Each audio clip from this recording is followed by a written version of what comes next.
안녕하세요. 닥신TV 신재욱입니다. 제 직업 중에 하나는 유튜브에서 좋은 중고차 고르기 시리즈를 운영하고 있는 유튜브 크리에이터고 세계 최초로 방구석에서 자동차 리뷰하는 방구석 자동차 리뷰어입니다. 전문가는 아니고 전문가입니다. 이 G80에 대해서 최저 가격으로 견적을 내보도록 하고 그 트림의 합리성에 대해서 나름의 근거로 설명을 좀 간략하게 드릴 거고 오늘 영상은 그냥 최소 견적으로 확인해 보는 영상입니다. 시작해 보도록 하겠습니다. 자, 제네시스 홈페이지에 가면 견적을 내는 걸 선택할 수 있습니다. 여러분들 직접 해보시면 재밌는데 제네시스 G80은 깡통으로 구입하시는 겁니다. 이 제네시스는 경영진이 깡통을 사라고 만든 차량이고요. 그 위에 상위 풀옵션은 살롬 사라고 만든 트림입니다. 일종의 이제 경쟁용으로 가격 차등화 뭐 이런 게 있잖아요. 그러니까 G80의 풀옵션은 8,400만 원 정도 된다고 알고 있는데요. 뭐 어떤 면에서 보면 가성비가 있을 수는 있지만 그래도 제네시스라는 브랜드에서 그 돈 주고 사는 거는 저는 현명하게 보진 않고요. 깡통 트림을 사는 게 저는 현명하다고 보고 물론 가성비라는 건 상대적인 개념이기 때문에 답은 없습니다. 제 기준에서는 G80 깡통이 가장 합리적이고 실제로 생각보다 나쁘진 않습니다. 빠르게 견적 내고 그 이유에 대해서 빠르게 코멘트하고 끝내도록 하겠습니다. 시작해 볼게요. 자, 일단 처음에 선택하는 거는 일단 G80에서는요. 저는 2.5 터보를 선택하겠습니다. 2.5 터보는 4기통이라는 아쉬움이 있기는 한데 동급의 경쟁 수입차 정도 다 2.0 터보기 때문에 얘는 크기가 약간 크지만 2.5 터보라서 나름 500cc 조금 더 여유가 있고 3.5 터보는 660만 원이 추가되는데요. 출력은 380마력으로 배기량 대비 출력은 그렇게 아주 높지는 않은 편입니다. 사실 이제 G80 스포츠 버전을 염두에 두고 이러는 게 아닌가 싶기는 합니다. 뭐 실제로 판매량은 저조하겠지만 6기통 3.5 터보라는 파워트레인을 수입 차종이랑 비교한다면 E400이나 540i를 생각할 수 있는데 거의 가격이 다 1억 정도 합니다. 그런 거 생각하면 깡통에다가 660만 원 추가하면 5,907만 원에 3.5 6기통 터보를 경험할 수 있는데 파워트레인 대비 가성비는 깡패라고 생각합니다. 수입차 대비 거의 한 30-40% 정도 저렴하고 파워트레인을 중시한다면 메리트가 있기는 합니다. 가성비가. 그렇지만 대다수의 일반 소비자들은 그냥 2.5 4기통 터보를 선택하는 게 좋을 것 같고 4기통이라는 게 좀 아쉽긴 하지만 물론 이제 클래스의 차이가 없진 않은데요. 4기통도 정말 조용해지고 정말 부들부들해지는 것 같습니다. 그래서 두 대를 비교해 놓고 탄다면 분명히 차이는 있을 텐데 개인적으로 구매하는 사람은 두 대를 뭐 번갈아 가면서 탈 일은 없으니까 그냥 2.5 터보로 구입하는 게 가장 보편적인 선택이라고 생각합니다. 저는 그렇게 할 것 같아요. 자, 그 다음에 구동 타입을 선택하는데요. 4륜으로 가면 280만 원, 2륜으로 가면 추가금이 없습니다. 저는 단 1초도 고민하지 않고 그냥 2륜으로 갑니다. 그 이유는 몇 가지인데 저의 주행 패턴이 오프로드를 가지 않고 물론 이런 지금의 전자식 4륜은 오프로드를 염두에 둔 4륜이라기보다는 고속 주행에서의 안전성, 노면이 좋지 않은 상태에서 안전성, 그 다음에 네 바퀴를 사용하기 때문에 요잉축에 대한 어시스트 그런 변수들이 있기는 한데 저는 선택하지 않습니다. 제가 한 가지만 말씀드릴 텐데 4륜을 선택하는 게 무조건 좋다라고 생각하시면 안 됩니다. 4륜도 장점이 있고 단점이 있고요. 2륜도 장점이 있고 단점이 있습니다. 돈이 상관없으면 무조건 4륜을 선택하는 게 아닙니다. 그런 말씀하시는 분이 제일 잘못 알고 계신 분이고요. 4륜을 선택하면 분명히 이점은 있지만 구동 저항이 증가됩니다. 내연기관은 구동 저항이 정말 소위 얘기해서 존망인데 안 그래도 존망인 구동 저항을 뒤로 가는 출력을 중간에서 빼갖고 다시 앞으로 가져오는데 이렇게 옆으로 오거든요. 2륜은 이 부분이 비어있는데 4륜으로 가면 이 부분에 뭐가 좀 생겼죠. 드라이브 샤프트로 뒤로 나가는 출력을 옆으로 빼갖고 가져오는 건데 여기서도 이미 손실이 많이 발생하고 이 구동 저항이 중간으로 못 오고 옆으로 빠져서 온단 말이에요. 그러니까 옆으로 들어오니까 좌우에 토크 스티어가 또 발생합니다. 그거를 보상하기 위한 세팅을 또 할 것이고 그런 세팅을 해도 100% 보상이 안 되고 물론 얘는 이제 고출력이 아니니까 그렇게 티가 안 나겠지만 게다가 또 앞바퀴에 구동이 들어오려면 앞바퀴에도 구동에 관련된 축들이 들어와야 되죠. 그러니까 현가 장치들이 덕지덕지 붙고 무거워지고 구동 저항이 증가합니다. 그러니까 득도 있지만 분명히 실도 있다는 걸 아셔야 돼요. 이 실은 연비만을 의미하는 게 아닙니다. 차가 좀 무거워지고 먹먹해지고 저배기량 차량 운전할 때 에어컨 버튼 틀면 언덕에서 좀 차가 먹먹해지잖아요. 이거는 이제 저배기량이 아니니까 그 정도는 아니겠지만 반대로 얘기하면 투휠 드라이브는 훨씬 더 현가 장치가 라이트합니다. 마치 로드 자전거를 타고 저항이 없는 도로를 달리는 듯한 그런 부드러운 느낌이 든다면 4륜은 그거만큼 좋을 수는 없습니다. 그거에 대한 분명히 디스어드밴티지가 분명히 있고요. 그리고 이제 조향축으로 구동이 올라온다는 거는 후륜 드라이브의 장점을 포기하는 거기 때문에 후륜 드라이브 분명히 장점이 있습니다. 돈이 없어서 2륜을 하는 게 아니에요. 그런 말씀하시는 분들이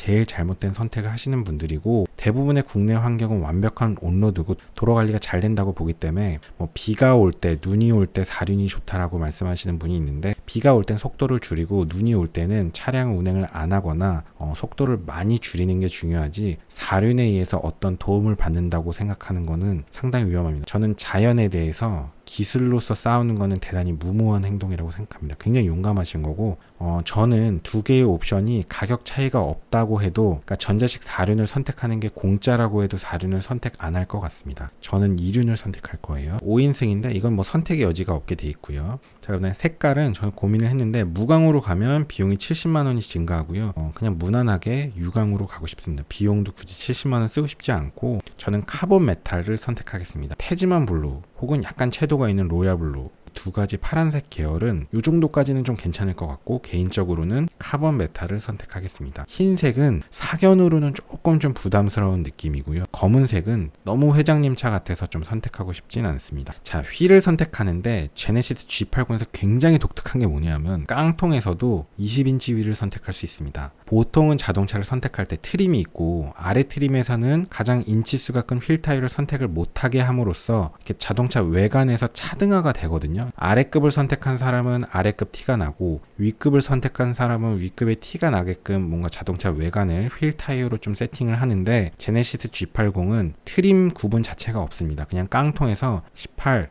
19, 20인치 다 선택할 수 있고요. 19인치의 경우는 휠이 두 가지입니다. 요게 있고, 요 디자인은 G90에서 봤던 것 같은데 너무 좀 올드한 느낌이 있어서 좀 개인적으로는 별로인 것 같고요. 19인치를 선택한다면 이게 좋아 보이는데 조금 조잡한 느낌이고 조금 약간 좀 사제휠스럽습니다. 그래서 저는 좋아하는 디자인은 아니고, 20인치가 디자인으로 볼 때는 갑 오브 갑입니다. 250만 원을 추가하면 되고요. 자, 프리뷰 전자제어 서스펜션이 들어가는데, 요거는 지금 양산차에 적용된 케이스가 많지 않아서, 방구석 유튜버라서 요거는 제가 아무리 상상을 해도 잘 모르겠고, 양산차에 적용 케이스가 없기 때문에 너무 큰 기대를 하실 필요는 없을 것 같습니다. 어쨌든 이제 20인치에는 강제로 들어가는데, 제네시스 G80 대단히 특이한 게, 깡통에다가 20인치 휠 타이어 요 250만 원만 딱 추가하면 외관에서 볼 때 차이가 없습니다. 딜러십에 있는 직원들 정도는 알아볼 수 있는 디테일이 있는지 모르겠지만, 기본적으로 매뉴얼을 아무리 봐도 차이가 없습니다. 깡통이랑 풀옵션이랑 외관에서 차이가 없어요. 그래서 정말 가성비 외관으로 간다고 하면 깡통에다가 250만원 20인치 추가할 가치가 없진 않습니다. 깡통차 같아 보이지 않아요, 그러면. 근데 저는 18인치 하겠습니다. 왜냐하면 이게 20인치로 가면 뒤쪽이 27535의 20이거든요. 폭이 275고 휠이 20인치인데 이게 2.5 터보란 말이에요. 수입자 동급 차량 대비 한 500cc 여유가 있고, 이게 그래도 터보고 출력이 300마력 된다고는 하지만 그래도 4기통 2.5인데 27535의 20 뒷바퀴인데, 와, 너무 무거운 느낌입니다. 모델을 중시한다면 당연히 그냥 20인치로 가시고요. 조금 더 라이트한 현가장치를 생각한다면 18인치도 괜찮다고 생각합니다. 다만 약간의 보드의 한계는 있습니다. 조금 아래급으로 느껴질 여지는 있는데, 18인치 휠이 디자인이 괜찮고요. 차가 좀 무겁고 배기량이 6기통의 고배기량은 아니기 때문에, 그런 면에서 보면 19인치가 적절할 수는 있는데 디자인이 조금 마음에 안 들고 부담스러워서 저는 그냥 18인치로 가겠습니다. 돈이 없어서 18인치를 하는 게 아니고, 싸서 18인치를 하는 게 아니고, 휠의 인치수가 작은 거는 작은 거대로의 분명히 장점이 있습니다. 스포츠카들 보면 드라이브 샤프트 같은 거 카본으로 하고 뭐 이런 경우들도 있잖아요. 그러니까 엔진 축에서부터 구동까지 드라이브 샤프트를 포함한 구동에 관계된 샤프트들, 그 다음에 휠 타이어, 돌아가는 물건들은 모멘트 오브 이너샤, 회전관성이라는 물리량을 갖는데, 이게 너무 무거우면 되게 차가 응답성이 떨어지고 먹먹해지고 무거워지거든요. 그게 약간 고급진 승차감을 주기는 하는데, 이 내연기관은 태생적으로 드라이브 샤프트가 있을 수밖에 없기 때문에 그렇게 돌아가는 게 많고 구동 저항이 많이 발생하는 그런 게 되게 안 좋은데, 반대로 이제 경량 휠 타이어를 선택도 하는 마당에 20인치 대비 18인치는 나름대로의 장점이 있기는 있습니다. 그래서 저는 조금 더 라이트한, 조금 더 차를 가볍게 좀 더 잘 나가게 하기 위해서, 그러니까 현가 장치들은 좀 가벼운 게 장점이 분명히 있어요. 그래서 저는 18인치를 선택하겠습니다. 뭐 가격도 생각하면 개꿀이고 디자인도 나쁘진 않고 가벼워서 좋고, 20인치는 좀 부담스럽습니다. 2.5에 4륜을 걸고 20인치 선택하고 2.5 터보 선택하시면 제 생각에는 조금 차가 되게 먹먹할 것 같다는 생각이 듭니다. 18인치를 선택한 투휠 드라이브에 비해서 그 두 대를 한번 비교 시승해 보시면 차이를 확 느끼실 수 있을 겁니다. 저는 18인치 하겠고요. 이 내부는 투톤을 할 수가 있고 하나로 할 수 있습니다. 투톤을 하면 이제 핸들 쪽도 약간 색깔이 바뀌는 것 같더라고요. 투톤으로. 근데 저는 그냥 검은색 하겠습니다. 개인적으로 좀 갈색 부담스럽고요. 내부는 깡통에서는 이제 블랙 하이그로시인데요. 약간 피아노 재질의 이런 건데 이게 깡통의 실내입니다. 14.5인치짜리 디스플레이가 있는데 아반떼에서는 상위 트림으로 가야만 통합 디스플레이라는 이런 거를 선택할 수 있는데 G80은 깡통도 다 이렇게 돼 있습니다. 실내 차등화가 거의 없어요. 그냥 이런 디스플레이 깡통에도 들어가 있고 오토 에어컨 요것도 깡통에 다 들어가 있습니다. 이런 게 뭐 상위 트림으로 가야만 선택할 수 있다든지 옵션으로 추가되거나 그렇지 않습니다. 깡통도 똑같아요. 다만 실내 디테일이 추가 옵션이 있습니다. 기본은 요 상태고요. 요 상태도 나쁘지 않습니다. 한 300만원짜리로 가면 나파가죽에다가 여기가 이제 우드 재질로 바뀌는데요. 뭐 고급스럽기도 한데 어찌 보면 약간 올드해 보일 수 있기 때문에 그냥 검은색으로 하고 블랙 하이그로시로 가는 것도 저는 괜찮다고 생각합니다. 굳이 비교를 하면 이게 약간 기본 모델 같지만 비교하지 않으면 이것도 충분히 고급스럽다고 생각해요. 고민하지 않습니다. 그 다음에 파퓰러 패키지는 여러가지 인기 있는 옵션들을 다 모아갖고서는 조금 할인해 주는 패키지인데요. 510만원입니다. 가격이 올라가면 가성비가 떨어져요. 제네시스를 풀옵션하면 8천만원대가 되는데 그 돈 주고 살 가치는 저는 없다고 생각합니다. 솔직하게 그 정도 가격이면 대안이 너무 많아요. 아무리 제네시스가 가성비가 좋아도 8천만원 주고 살 차라고 생각하진 않습니다. 그래서 옵션을 많이 넣는 사람한테는 개이득일 수 있는데 이런 거에 넘어가지 말고 그냥 이런 패키지는 가볍게 패스하시면 됩니다. 파퓰러의 2열 컴포트 패키지 2를 더한 거 다 패스하고요. 파퓰러 패키지의 뒷좌석 듀얼 모니터 아이패드 2개 써서 달아놓은 게 훨씬 나을 것 같습니다. 파퓰러 패키지는 그냥 그 다음에 개별 옵션을 선택할 수 있습니다. 뒤에 가면 자 파노라마 썬루프인데요. 140만원 추가됩니다. 제가 방구석 리뷰어라서 실제로 타보진 않았지만 개방감이 굉장히 좋습니다. 굉장히 쩌는데 좋아하시는 분은 하시고요. 저는 썬루프를 별로 좋아하진 않아서 뭐 쓰질 않습니다. 그래서 개방감도 필요 없고 햇빛 들어오는 거 안 좋아해서 저는 선택 안 합니다. 고민하지 않습니다.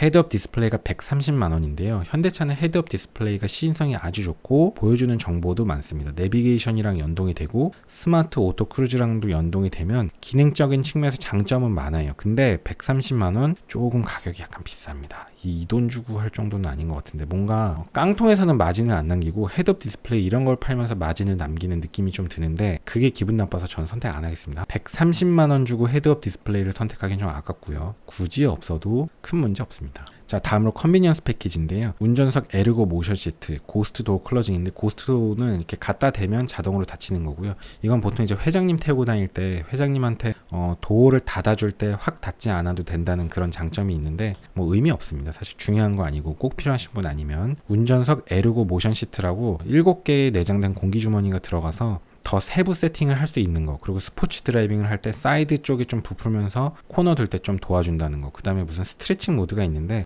스트레칭은 그냥 뭐 차에서 노숙하는 사람 아니면 굳이 이런 기능이 필요할까 싶습니다. 되게 있으니까 좋아 보이지만 뭐 이런 거 없어도 굳이 지장은 없다고 생각하고요. 고스트 도어도 굳이 옵션으로 빼놓은 게 원가 절감이라고 생각하지 않고 넣고 싶은 사람 넣으라는 겁니다. 그러니까 필요 없는 사람은 안 넣으면 돼요. 오히려 현대자동차가 이런 걸 옵션으로 빼준 게 더 고맙습니다. 괜히 넣어 갖고선 차값 높이는 것보다 120만원인데 고민하지 않고 선택하지 않습니다. 하이테크 패키지인데요. 12.3인치 3D 클러스터 이쪽 계기판 화면인데 굳이 선택 안 해도 될 것 같습니다. 기본 모델은 속도 계기판이 아날로그고요. 요쪽 중간하고 RPM 계기판이 디지털인 걸로 알고 있습니다. 이거를 선택하면 이 전체가 디지털이라는 건데요. 그것 때문에 160만원을 줄 필요까지는 없을 것 같고요. 아반떼 같은 경우는 이런 걸 선택하면 이제 통합 디스플레이로 가면서 그냥 실내 디자인이 확 바뀌는데 얘는 그렇진 않아요. 그래서 그냥 굳이 선택 안 해도 될 것 같습니다. 큰 차이가 안 나요. 깡통이랑 이거 선택한 거랑 막 실내 디자인이 막 압도적으로 차이 나고 이런 게 없거든요. 컴포트 모드, 스포츠 모드, 에코 모드에 따라서 색깔이 바뀐다는데 전혀 중요한 게 아니고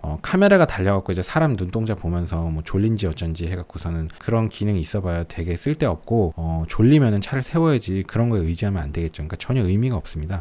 지능형 헤드램프가 사실상 핵심인데 앞 차량 눈부시지 않게끔 해주는 건데 요게 들어가면 혹시 외관에서 조금 차이가 날런지는 모르겠습니다. 근데 딜러십에 있는 직원들이나 알 정도지 사실 요거만 빼면은 진짜 외관에서 깡통이나 최상위 트림이나 차이가 안 날 것 같고요. 지능형 헤드램프 저는 선택하지 않겠습니다. 굳이 필요 없습니다. 이거 선택하지 않아도 LED 라이트는 기본으로 다 들어갑니다. 자, 드라이빙 어시스턴트 패키지인데요. 여기서의 핵심은 사실상 증강 내비게이션 이런 건 필요 없고 서라운드 뷰 모니터라고 생각합니다. 서라운드 뷰 모니터만 생각해도 180만원이면 나쁘진 않은 것 같고요. 이 정도 급의 차량을 사는 사람들은 서라운드 뷰 모니터를 좋아할 것 같긴 한데 저는 안 삽니다. 저는 트레일러랑 버스 면허가 있는데 좀 그거에 대해 부심이 있는데 그런 거라면 이런 게 도움이 되는데 이거는 다 그냥 큰 카테고리에서 보면 G80도 다 소형차입니다. 후진할 때는 고개를 돌려서 뒷유리, 뒷좌석의 좌우 유리를 보면서 후진하는 게 가장 좋고요. 후방 카메라도 있기 때문에 충분히 후진하는데 문제가 없습니다. 이런 거가 굳이 저는 절실하게 필요하진 않고요. 후측방 모니터, 이게 차선 바꿀 때 이 후측방을 여기다 보여준다는 건데요. 실차주들의 만족도는 굉장히 떨어집니다. 이거 보고 차선 바꾸는 사람 없다고 해요. 전혀 도움이 안 된다고 해서 전혀 필요 없습니다. 제 생각에 이거는 현대자동차에서 나중에 빼지 않을까 싶은 옵션입니다. 그냥 지금 하다 말 것 같고요. 원격 스마트 주차 보조, 리모컨으로 주차하는 건데 필요 없고요. 후방 주차 충돌 방지 보조,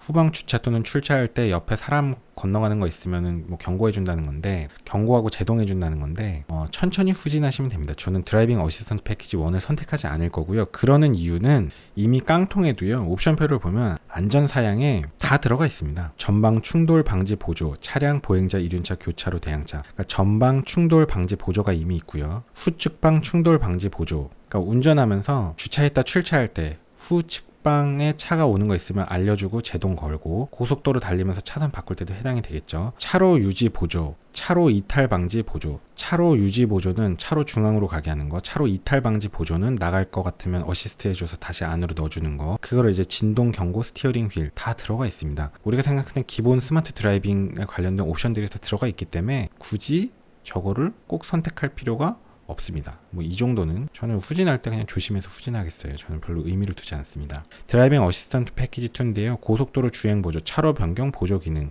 이게 뭐냐면 고속도로 갈 때 깜빡이고 핸들을 툭 치면 차선을 알아서 바꿔준대요. 그러니까 자율주행이 차선을 바꿔준다는 건데 뭐 이런 것까지 저는 필요한가 싶습니다. 전혀 의미가 없고 있어도 별로 쓸 것 같지 않고요. 전방 충돌 방지 보조 에서 회피 조향 보조라는 게 있는데, 때려 박을 것 같은 상황에 알아서 회피를 해준다는 건데 요게 약간 추가적인 옵션이고요. 전방 추돌 방지 자체는 기본 깡통에도 들어가 있습니다. 기본 깡통에 빠져있는 기능이 아니에요. 여기서는 교차로 교차 차량에 대한 또 어시스트를 해주는데, 지금 추가 옵션에서 들어가는 교차 차량 대응이 뭐냐면, 교차로 지나갈 때 교차로에서 오는 차가 있으면, 그러니까 90도 방향에서 오는 차가 있으면 그거에 대한 충돌을 제동을 도와준다는 겁니다. 그러니까 속도가 아주 빠르면 때려 박을 수도 있겠지만 직전에 속도를 그래도 좀 줄여준다, 이런 개념이고요. 근데 깡통에도 전방 추돌 방지는 들어갑니다. 그러니까 교차로 교차 차량에 대한 것까지 기능이 들어간다는 건데 뭐 굳이 그것까지 할 필요 없고요. 교차로에선 속도를 줄이셔야죠. 근데 회피 조향이라는 게 있는데요. 그동안에 좀 못 봤던 건데, 이렇게 뭔가가 있으면 차를 딱 피해 준다는 겁니다. 이 동영상이 여기서 멈춰버리는데 끝까지 가야지. 이런 게 있을 때 이렇게 회피를 해준다는 거예요. 근데 이런 회피가 너무 적극적이면 사실 운전하면서 좀 황당하겠죠. 그러니까 적극적이진 않을 거고, 진짜 때려박을 것 같으면은 회피 조향이 이제 보조로 들어간다는 것 같은데, 뭐 있으면 좋을 수는 있는데 굳이 돈 넣어서 추가할 필요까지는 없다고 생각합니다. 이 정도까지는. 운전석 스타일 연동 스마트 크루즈인데 약간 지능형으로 학습한다는 건데 별 의미 없는 기능이라고 생각합니다. 자, 넘어가겠습니다. 2열 컴포트 패키지가 있는데요. 뒤쪽에 이제 커튼, 뒤쪽에 공조기는 있는데 요거 제어하는 패널, 그게 들어간다는 거고, 다기능 암레스트, 뒷좌석에 회장님 모시는 경우 아니면 굳이 필요 없다고 생각하고요. 2열 컴포트 패키지는 조금 더 추가된 건데, 예를 들면 뭐 목베개 뭐 이런 것까지 있고, 그 다음에 통풍 시트까지 2열에 들어간다는 건데 굳이 2열에까지 통풍 시트 할 필요는 없다고 생각됩니다. 대부분의 일반인들은 선택하실 필요 없고 뒷좌석에 누구 모시고 다니는 분만 선택하시면 될 것 같습니다. 법인차들이나 뭐 이런 것들이요. 자, 듀얼 모니터도 있는데, 듀얼 모니터 제가 말씀드렸죠. 그냥 차라리 아이패드에 설치하는 게 나을 것 같고, 그래서 이런 패키지들은 굳이 할 필요 없습니다. 그래서 저는 140만원짜리 렉시콘 사운드 패키지가 있는데 요거는 저는 한번 추가하고 싶습니다. 저는 약간 오디오에 관심은 좀 있는데, 뭐 귀징하는 게 중요하긴 하지만 뭐 140만원 정도면 뭐 추가해볼만 하다고 생각합니다. 사실 오디오는 건드리면 뭐 돈 1000만원 우습게 깨지거든요. 그러니까 140만원 정도면 뭐 이 정도 하고, 오디오 소리 좋으면 이 급은 정숙하기도 하고 내장재도 많아서 방음도 잘 되고, 오디오 좋으면 되게 좀 고급진 소리가 나거든요. 오디오 시스템 아무리 좋아도 홈 오디오와 다르게 카 오디오의 세계도 또 나름의 즐거움이 좀 있긴 합니다. 그래서 뭐 요 정도 가격이면 해볼만 할 것 같습니다. 저는 추가할 것 같아요. 그래서 요걸 추가하겠습니다. 빌트인 캠 패키지인데요. 카메라의 보조 배터리인데 저는 사제로 공인 포함해서 한 20만원짜리 달고 끝내겠습니다. 있습니다. 굳이 70만원 쓸 필요 없고요. 그리고 보조 배터리까지 생각하면 뭐 가성비가 좋을 수는 있는데 상시 주차 저는 사용하진 않습니다. 그렇게까지는 하지 않아요. 그냥 뭐 그다음에 차량 보호 필름 45만원인데 그냥 타겠습니다. 굳이 뭐 45만원까지 아깝습니다. 자, 그래서 그렇게 하면 5,387만원 5,387만원 차량이 만들어지고요. 이 차량의 단점은 유일하게 휠입니다. 20인치를 선택하지 않아서 약간 뒤튠된 것처럼 보일 수 있지만 2.5리터짜리 4기통 터보 휘발유 엔진을 선택하는 사람은 꼭 가격 때문이 아니더라도 라이트한 구동계통과 라이트한 현가 장치를 위해서 4륜을 선택하지 않고 투휠 드라이브를 선택하면서 18인치 휠 타이어를 선택하는 게 사실 약간 회전 모멘트에 대한 개념이 있고 4륜만의 장점이 아니고 투휠 드라이브의 장점에 대해서 좀 이해를 하고 있는 사람이라면 대부분의 주행은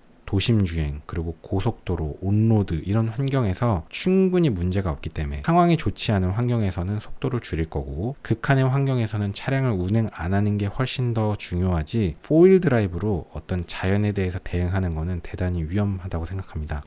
나는 눈이 오나 비가 오나 그 어떤 극악의 조건에도 무조건 차량을 운행해야 되는 분이라면 4휠 드라이브를 없는 것보단 낫다는 관점에서 선택하시는 것까지는 동의하지만 저는 필요가 없습니다. 저는 선택하지 않을 거예요. 고민 전혀 안 합니다.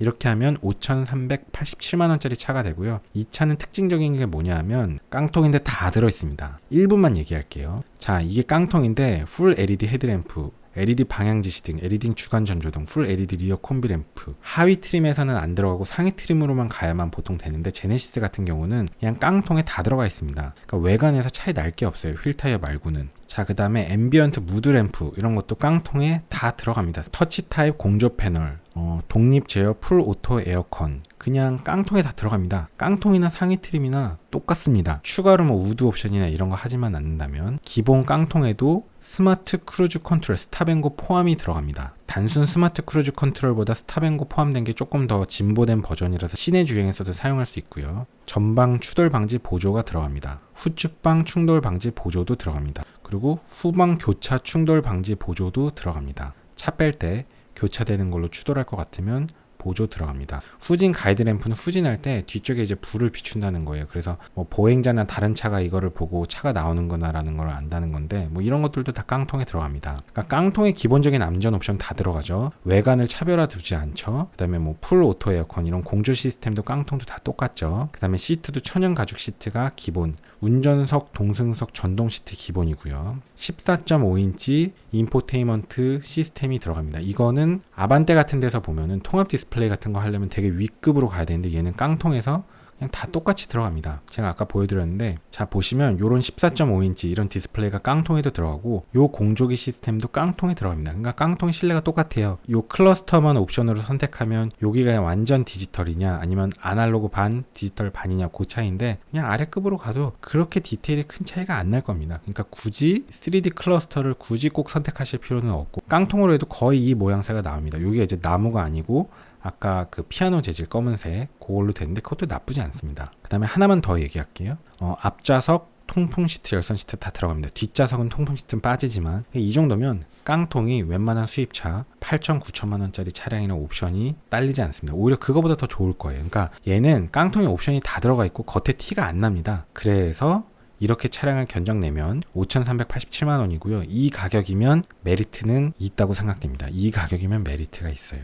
저는 사진 않을 건데요. 제가 사지 않는 이유는 이게 나이대가 저랑 안 맞고 저한테는 좀 차가 너무 큰 느낌이고요. 차량의 옵션을 좀 중요시한다거나 혹은 AS의 편의성을 중요시한다거나 차량의 크기를 조금 더 중요시한다거나 파워트레인, 수입차들 대비 2.0보다 그래도 좀 500cc 여유 있는 파워트레인을 좋아한다면 그리고 수입차 브랜드에 대한 특별한 관심이 없다면 5,387만원 이 정도 견적으로 뽑으시면 만족하고 탈 수 있고 깡통이 아닙니다. 이거는 가격적인 메리트도 있어 보입니다. 5년에 10만 킬로 보증되고요. 다만 이 영상에서 18인치 휠 타이어를 선택하고 투휠 드라이브를 선택했다는 점이 사실은 어떻게 보면 좀 포인트인데 저는 요 조합으로 가시는 게 괜찮을 것 같습니다. 다만 뽀대를 중요시 생각하면 19인치나 20인치로 가시고요. 다시 한번 강조하지만 휠 타이어는 뽀대만 있는 게 아닙니다. 뽀대로 생각하면 가성비는 짱이에요. 휠 타이어 업그레이드 하는 게. 그렇지만 휠 타이어는 굉장히 그 기계적인 성향과 굉장히 물리적인 특성을 갖습니다. 그거에 대한 이해가 있다면 20인치를 선택하면 275에 35에 20이 달리는데 뒷바퀴가 2.5리터 4기통 터보 엔진의 이 크기의 뒤에가 275다. 좀 납득이 가진 않습니다. 너무 무거울 것 같아요. 거기다가 4휠 드라이브다. 전자식이라고 해도 되게 차가 이제 먹먹해질 수 있거든요. 큰 차이는 안 날 수 있어도 아름다운 구성이 아닙니다. 그래서 저는 2휠 드라이브에 18인치 휠 타이어로 선택해서 오디오만 추가하고 깡통으로 뽑아 보겠습니다. 이 정도 가격이면 메리트가 있다고 생각하고요. 요거를 그냥 한 2년 된 중고 사시면 정말 개꿀이라고 보시면 될 것 같습니다. 오늘 영상 여기까지 하겠고요. 요 제네시스 G80에 대해서는 꾸준히 업로드할 예정입니다. 긴 영상 봐주셔서 감사합니다. 수고하셨습니다.